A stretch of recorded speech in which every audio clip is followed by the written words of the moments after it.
Hey Nancy Drew fans, we're back for Book 16, The Clue of the Tapping Heels.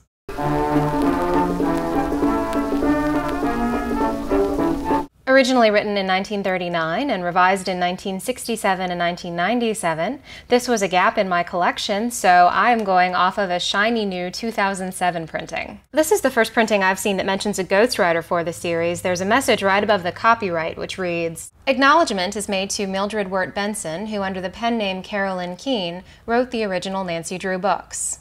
There's a lot going on in this story, and once again we jump right into the action starting on page 1. Nancy's at her home in River Heights, and she's showcasing a new talent of being able to tap dance out messages in Morse code. She's practicing for a theater production she'll be performing in, and she's also filling in Bess and George on the details of a new mystery involving a retired actress who is hearing strange tapping sounds at her home. The tapping is just a small part of the mystery, which also involves stolen Persian cats, a troubled young man named Gus who has recently escaped from an asylum, the unscrupulous couple who is trying to steal Gus's inheritance, and another case of long-lost loves. This book has plenty of my favorite things about the series, including great food, outfits, and making fun of Bess moments. There are descriptions of 7 different meals, including a feast put together to reunite the retired actress Miss Violette with her long-lost love Toby Simpson, a tasty-looking tossed salad with tomatoes and cucumbers.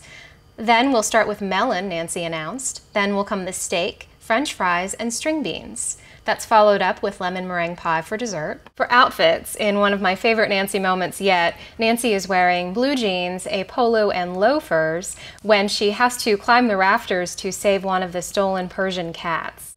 "There's only one thing left to do," said Nancy. "I'm glad I wore pants." My favorite making fun of Bess moment involves food.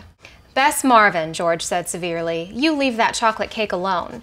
Every time you take off a few pounds, you put them right back on." Bess looked at the cake wistfully. Should she pay attention to George, who she knew was right, or should she enjoy the luscious dessert? To herself, she said, "I won't decide now. Maybe, just maybe, I'll be satisfied with the chicken salad and a little bitsy piece of cake." Nancy's in pretty frequent danger, and once again, both Mr. Drew and Ned ask her to back off, but with the complete understanding that of course she won't listen. When Ned heard about the demand made by the mysterious caller, he became alarmed. "Nancy, if this ties in with a new mystery of yours, don't you think you should give it up?" When Nancy did not answer, Ned shrugged. "I suppose there's no use asking you that. Well, where does the mystery stand now?" In a bit of a departure, both Mr. Drew and Ned save Nancy at different points in this book. First, when Nancy discovers a ticking bomb in her car, Mr. Drew is able to step in because he's taken a class in bomb diffusion, and later, Ned is able to heroically sweep up a obviously shaken Nancy.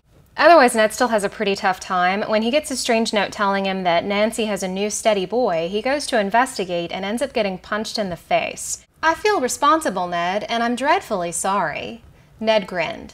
"Just so long as you don't have another steady date, I'll forgive you for anything."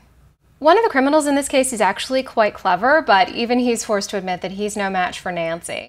Gus was so amazed he stared in stupefaction at Nancy. "Girls aren't supposed to be so bright," he said sullenly. Nancy could not keep from laughing, and Ned remarked, "Gus, I think you'll have to change your mind on that one." Next up, the mystery of the brass-bound trunk.